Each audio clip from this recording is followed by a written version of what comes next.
আসসালামু আলাইকুম। আপনাদের সাথে আছি আমি সাদ্দাম হোসাইন। ভিডিওটিতে আলোচনা করব যাদের লিঙ্গ উত্থানজনিত সমস্যা রয়েছে অর্থাৎ যাদের লিঙ্গ শক্ত হয় না, তাদের জন্য সবচেয়ে কার্যকরী একটি ওষুধ যেমন নায়াগ্রা ট্যাবলেট। অর্থাৎ নায়াগ্রা ট্যাবলেটটা নিয়ে বিস্তারিত আলোচনা করব।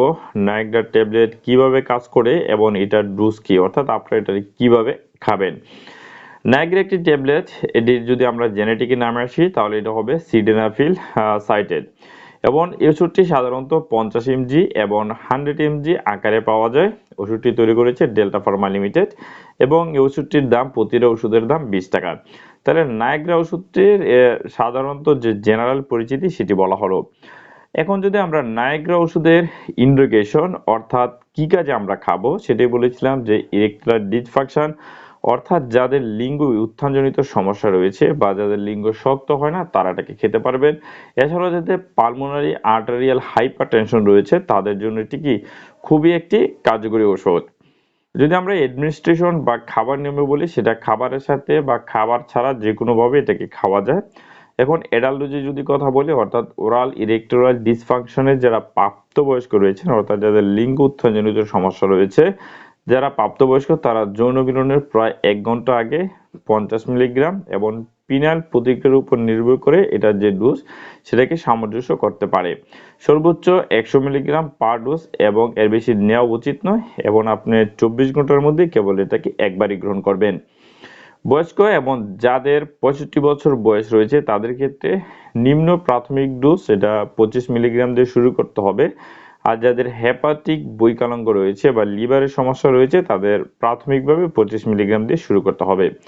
এবং পালমোনারি আর্টারিয়াল যে হাইপারটেনশন রয়েছে সেক্ষেত্রে 20 মিলিগ্রাম দিনে 3 বার 4 থেকে 6 ঘন্টার যে ব্যবধানে সেটাকে নেওয়া যেতে পারে। রেনাল ডোজ, রেনাল বৈকলঙ্গ যদি আপনার যে যেটাকে সুপারিশ করা হয়ে থাকে যদি ইজিএফেট্রা আপনার যে 30 মিলিলিটার পার মিনিটে থাকে সেটা প্রাথমিকভাবে 25 মিলিগ্রামটা আপনি নিতে পারেন। এবং কন্ট্রাইন্ডিকেশন অর্থাৎ প্রতিনির্দেশনা কি যে অতি সংবেদনশীলতা বা যাদের হাইপার সেন্সিটিভ রয়েছে যেসব রোগীরা একযোগে বা বিরতিহীনভাবে যে কোনো আকারের জৈব নাইট্রেট জাতীয় ওষুধ ব্যবহার করেন তাদের ক্ষেত্রে এটা কি কন্ট্রাইন্ডিকেশন। এবং মোড অফ অ্যাকশন যদি এটা কিভাবে কাজ করে সেটাতে আছি সিডেনাফিল ফসফোস্টোরেজ 5 যে টাইপ 5 এটাকে বাধা দেয় যা কর্পাস ক্যাভার্নোসামের যে সিজিএমপিটা অবক্ষয়ের জন্য সেটাকে দায়ী করা হয়। ফসফোরিসের এর বাধা কর্পাস ক্যাভার্নোসামের যে সিজিএমপি মাত্রা বাড়ার ফলে যে পেশি শীতল হয়ে থাকে এবং কর্পাস ক্যাভার্নোসামের যে রক্ত প্রবাহ সেটাকে কি বৃদ্ধি ঘটায়, এভাবে এটাকে কাজ করে থাকে।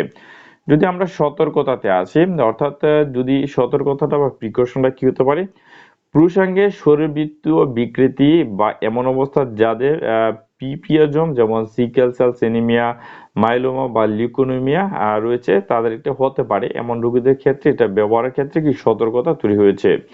হালকা ক্ষণস্থায়ী ডোজ সম্পর্কিত যে রঙের বৈষম্য নীল বা সবুজ করতে পারে। হেপাটিক এবং গুরুতর যে কিডনি সমস্যা রয়েছে এবং যাদের রক্তপাতের যে ব্যাধি অর্থাৎ আপনার হেমোরেজিক কোনো ডিজিজ রয়েছে তাদের ক্ষেত্রে কি সতর্ক থাকতে হবে। যাদের অ্যাক্টিভ পেপটিক আলসার রয়েছে এবং যাদের হাইপোটেনশন, স্ট্রোকের যে সাম্প্রতিক ইতিহাস এবং এমআই, যাদের মায়োকার্ডিয়াল ইনফার্কশন রয়েছে, এরিথমিয়াসিস, অস্থির এনজাইমা, হার্ট ফেলিওর বা রেনাল বা কিডনি যাদের রোগ রয়েছে, হঠাৎ যাদের শ্রবণ শক্তি হ্রাস হতে পারে এরকম রোগীদের ক্ষেত্রে এটি কি সতর্কতার সাথে গ্রহণ করতে হবে।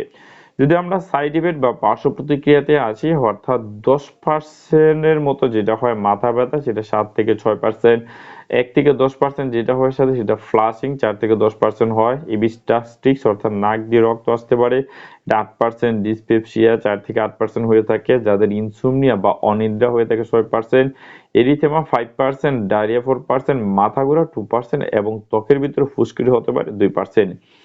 যদি আমরা ইন্টারেকশন আসি অর্থাৎ অন্য ওষুধের সাথে এটা কি ইন্টারাকশন করে, হিপটো 3A4 এর ইনহিবিটর যেমন সিমেটিডাইন এবং এরিথ্রোমাইসিনের যে সিডেনাফিল যে ক্লিয়ারেন্সটা সেটাকে কমাতে পারে এবং CYP34 ইনডুরোসের যেমন আপনার রিফাম্পিসিন সিডেনাফিলের যে প্লাজমা ঘনত্ব সেটাকেও কমাতে পারে। তাহলে এক্ষেত্রে ওষুধটিকে ইন্টারাকশন বা একটা আরেকটার সাথে মিতক্রিয়া করে থাকে। বিটা ব্লকারের সাথে ব্যবহার করলে লক্ষণগত হাইপোটেনশন এবং রিটুনাবির দ্বারা প্লাজমার ঘনত্বটাকে বৃদ্ধি পেতে পারে। সম্ভাব্য মারাত্মক জৈব নাইট্রেট এবং লিকুরান্ড্রিনের যে হাইপোটেনসিভ প্রভাবকে আরো বেশি শক্তিশালী করতে পারে। তো এই ওষুধগুলোর সাথে সেটাকে ইন্টারাকশন করে এবং এই ওষুধগুলো খাওয়ার ক্ষেত্রে আপনার সিডেনাফিল বা নাইগ্রা যে ওষুধটা রয়েছে সেটাকে অ্যাভয়েড করে উত্তম। তাহলে এই ছিল যে নাইগ্রা ওষুধ নিয়ে বিস্তারিত আলোচনা। যদি ভিডিওটি আপনার ভালো লাগে অবশ্যই আপনি ভিডিওটিতে একটি লাইক করবেন, কমেন্টস করে আপনার মতামত দিতে পারেন বা প্রশ্ন করতে পারেন। আমি চেষ্টা করব আপনাদের প্রতিটি প্রশ্নের উত্তর দেওয়ার জন্য। ভিডিওটিকে শেয়ার করে দেওয়ার জন্য অনুরোধ করছি, অবশ্যই ভিডিওটিকে শেয়ার করে দেবেন। পরবর্তী ভিডিও নিয়ে খুব শীঘ্রই ফিরে আসবো। সে পর্যন্ত ভালো থাকুন, সুস্থ থাকুন। বিদায় নিচ্ছি। আল্লাহ হাফেজ।